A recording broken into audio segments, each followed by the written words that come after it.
রাধে রাধে বন্ধুরা, আবারও চলে আসলাম পণ্ডিত রাহুল ইউটিউব চ্যানেলে। আবারও নতুন একটি আইরিস তাজমহল গোলাপ। এটি একটি অত্যন্ত জনপ্রিয় হাইব্রিড জাতের গোলাপ। এই জাতটি মূলত রাজকীয় সৌন্দর্য। এই গোলাপেরটির গাঢ় লাল বা গভীর গোলাপি রঙের হয়ে থাকে। এই ফুলগুলি বেশি বড় আকারের হয়, প্রায় 8 সেমি পর্যন্ত হয়। এর গোলাপের সাজসজ্জা ও বাগান প্রেমীদের কাছে খুব জনপ্রিয়। কোনো কোনো নার্সারিতে এটি টপ সিক্রেট নামে পরিচিত। গাছের সঠিক বৃদ্ধি ও বেশি ফুল পাওয়ার জন্য নিয়মিত ডালপালা ছাঁটাই করা জরুরি।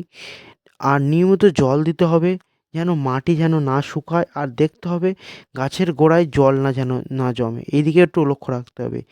এছাড়া ওপরে দেওয়া নাম্বারে যোগাযোগ করলে এই গাছটি পেয়ে যাবে। এছাড়া এখানে বিভিন্ন ধরনের গোলাপ গাছ পাওয়া যায়। এছাড়া এখানে ডাচ ভ্যারাইটির বেশি গোলাপ পাওয়া যায়। এছাড়া তুমি এ টু জেড যে কোনো গাছ নিতে চাও, ওপরে দেওয়া নাম্বারে যোগাযোগ করো, আর এখানে ঘরে বসেই তোমাদেরকে গাছ পেয়ে যাবে। এই সব ধরনের ভিডিও পেতে ইউটিউব চ্যানেলটিকে সাবস্ক্রাইব করে রাখো, ছোটো ভাইটার পাশে থাকো।